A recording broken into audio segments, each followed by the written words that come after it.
मातृभूमि न्यूज, मातृभूमि की आवाज, मातृभूमि के लिए।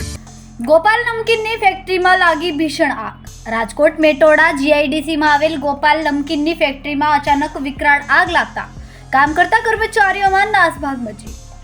આગ લાગવાની જાણ થતાં રાજકોટ ફાયર વિભાગની ગાડીઓ ઘટના સ્થળે પહોંચીને આગ પર કાબૂ મેળવવાની કામગીરી હાલ ચાલુ છે। આગ કયા કારણોસર લાગી તે હજી અકબંધ છે।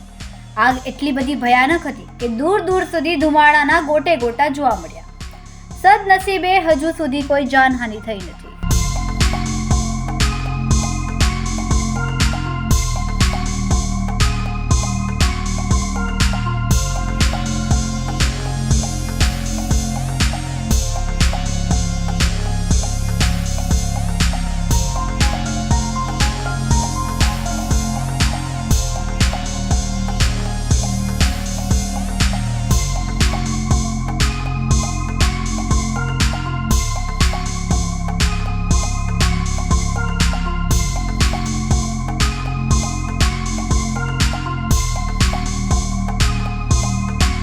ખૂબ જ ટૂંકા સમયમાં માતૃભૂમિ ન્યૂઝ ઓટીટી પ્લેટફોર્મ અને મેગા સિટીમાં કેબલ નેટવર્ક સાથે જોડાઈ જશે। તો જોતા રહો માતૃભૂમિ ન્યૂઝ।